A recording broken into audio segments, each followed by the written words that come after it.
Assalamualaikum warahmatullahi wabarakatuh. Perkenalkan, nama saya Nurul Zahra dengan NPM 240826019. Saya ingin perbaikan nilai blok respirasi. Materi yang saya ambil tentang penyakit tuberkulosis paru. Jadi, tuberkulosis paru ini adalah penyakit infeksi menular yang disebabkan oleh bakteri Mycobacterium tuberculosis yang terutama menyerang paru-paru. Meskipun dapat mengenai organ lain, penularan bisa terjadi melalui udara. Ketika penderita TB paru aktif mengeluarkan percikan dahak saat batuk, bersin, berbicara ataupun bernyanyi. Kemudian TB merupakan salah satu penyebab utama kesakitan dan kematian akibat penyakit infeksi di dunia. Kemudian untuk etiologinya, penyebab utama TB paru adalah infeksi bakteri Mycobacterium tuberculosis kompleks. Penularan terjadi melalui inhalasi droplet nuklei yang mengandung kuman TB dari penderita TB paru aktif dengan hasil pemeriksaan bakteriologis positif. Kemudian untuk faktor risikonya bisa karena kontak aktif dengan penderita TB aktif, infeksi HIV, diabetes mellitus, malnutrisi, merokok, konsumsi alkohol yang berlebihan, penggunaan obat, imunokompresan, tinggal di lingkungan padat penduduk dengan ventilasi buruk. Kemudian penyakit ginjal kronik atau kondisi yang menurunkan sistem imun. Kemudian untuk patofisiologinya, yang pertama, kuman Mycobacterium tuberculosis terhirup masuk ke alveoli paru, kemudian kuman difagositosis oleh makrofag alveolar, tetapi sebagian mampu bertahan hidup dan berkembang biak. Kemudian terjadi respon imun seluler yang membentuk granuloma untuk membatasi penyebaran kuman. Bila sistem imun kuat, infeksi menjadi TB laten.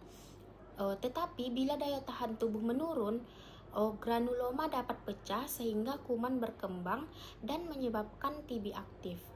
Kemudian kerusakan jaringan paru-paru menimbulkan gejala seperti batuk kronis, demam, penurunan berat badan, dan dapat menyebabkan terbentuknya kavitas. Kemudian untuk cara menegakkan diagnosis dari TB paru ini, yang pertama, anamnesis keluhan yang sering ditemukan batuk kurang lebih 2 minggu, dahak kadang disertai darah, kemudian demam terutama sore atau malam hari, keringat malam, penurunan berat badan, nafsu makan juga menurun, kemudian mudah lelah. Untuk pemeriksaan fisiknya, didapati rongki pada paru, penurunan suara napas pada area tertentu, berat badan menurun, dan demam. Untuk pemeriksaan penunjangnya, yang pertama, pemeriksaan TCM sebagai pemeriksaan utama untuk mendeteksi Mycobacterium tuberculosis dan resisten rifampicin.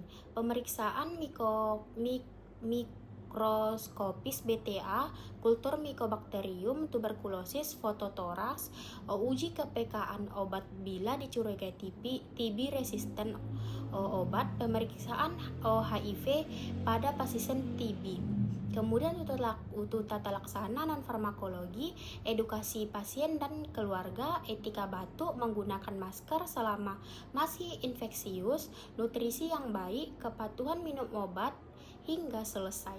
Screening kontak serumah. Untuk farmakologinya, pengobatan TB sensitif obat menggunakan OAT atau obat anti tuberkulosis. Regimen standar yang pertama, fase intensif 2 bulan, isoniazid, rifampicin, pyrazinamide, etambutol. Kemudian fase lanjut 4 bulan, isoniazid dan rifampicin. Lama pengobatan umumnya 6 bulan untuk TB sensitif obat.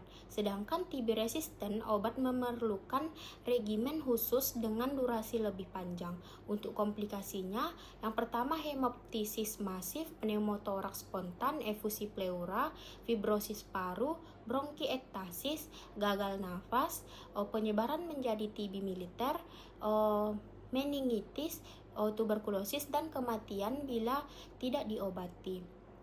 Baik, sekian yang dapat saya sampaikan. Terima kasih. Assalamualaikum warahmatullahi wabarakatuh.